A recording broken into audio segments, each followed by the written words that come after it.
तो यूसीसी से महिलाओं को सम्मान, विपक्ष क्यों परेशान? यूसीसी से कमान, महिलाओं को पूरा सम्मान। हमारी जो बेटियां हैं उनका पति और पिता की संपत्ति में कैसे हक होगा, शादी की उनकी एज बढ़ाई जाए, सभी धर्मों के लिए एक समान एज करने की बात हो, लिव इन रिलेशनशिप जो आज के समय का फिनोमिना है, उसमें अगर कोई लड़का और लड़की है तो उस केस में कैसे उनके इंटरेस्ट को प्रोटेक्ट किया जाएगा। और इस चर्चा में शामिल होने के लिए हमारे साथ खास मेहमान जुड़ रहे हैं। नेहा जोशी हमारे साथ जुड़ चुके हैं, प्रवक्ता हैं भारतीय जनता पार्टी की।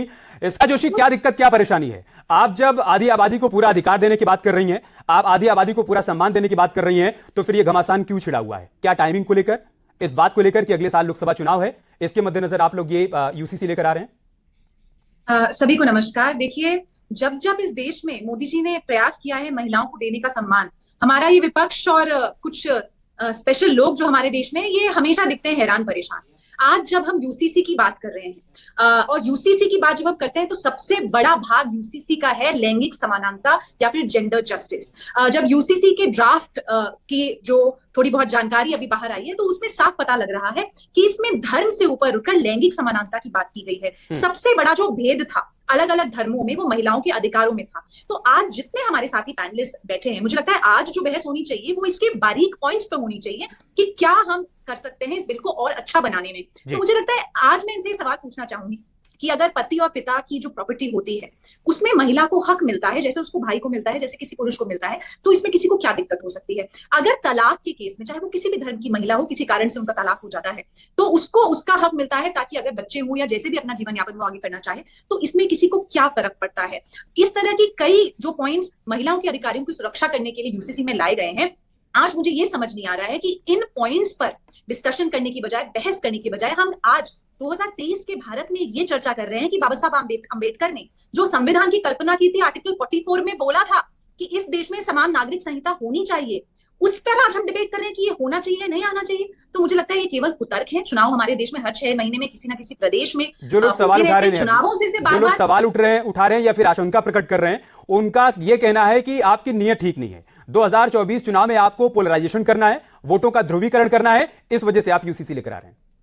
देखिए, ये वो लोग हैं जिनको गैस सिलेंडर देने में भी नीयत ठीक नहीं लगती। ये वो लोग हैं जिनको ये भी गलत नहीं लगता था कि आजादी के इतने साल बाद भी हमारे देश में कई बहुत आबादी ऐसी थी जो अभी भी अंधकार में जी रही थी, जिनके सर पे पक्का मकान नहीं था। तो ये कुतर्क करने की सीमा तक पहुंच गए हैं। इंपॉर्टेंट यहाँ ये है कि आज देश चाहता है कि समान नागरिक संहिता हो, जैसे समान दंड संहिता हर किसी के लिए, हर धर्म के लिए अलग रूल नहीं हो सकता। और खासकर महिलाओं के अधिकार को सुरक्षित करने के लिए 2023 के भारत में समान नागरिक संहिता आज की जरूरत है। दिक्कत कांग्रेस के प्रवक्ताओं की ये है कि वो मुद्दे पे कभी बात नहीं करते। रोशनी जी को मैं बता दूं कि भारतीय जनता पार्टी रोशनी जी, जब आप बोल रहे हैं गैस सिलेंडर की बात की, थोड़ी कर्टेसी होती है डिबेट में। एंकर महोदय आपको पूरा मौका देंगे, आपको पूरा मौका देंगे। डिबेट की करने का एक तरीका होता है, शांति से सुनिए। आपको पूरा मौका दिया गया अपनी बात के।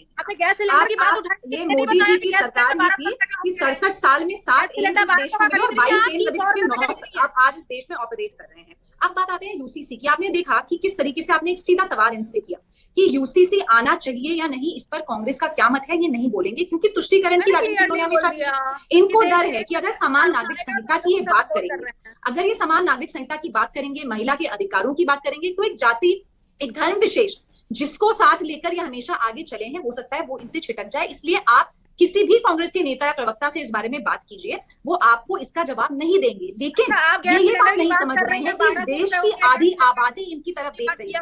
जब नारा देते हैं चुनाव में लड़की हूँ, लड़ सकती हूँ, तब और कांग्रेस ने हर बार प्रूव किया है कि हमारा प्रदेश में लड़की हूँ लड़ सकती हूँ कैंपेन आया, 40% महिलाओं को टिकट देने की बात कही। तो आपको इससे क्या दिक्कत हो रही है? भारतीय जनता पार्टी ने कितनी महिलाओं को टिकट दी है? देश की आज आधी आबादी इनसे पूछ रही है कि लड़की हूँ, लड़ सकती हूँ, ठीक है, लेकिन आज लड़कियों को लड़ने का हक देने का काम भाजपा सरकार करने जा रही है। ठीक है, मां बहस में इतना ही। खबरें जारी हैं, आप बने रहिए हमारे साथ। नमस्कार।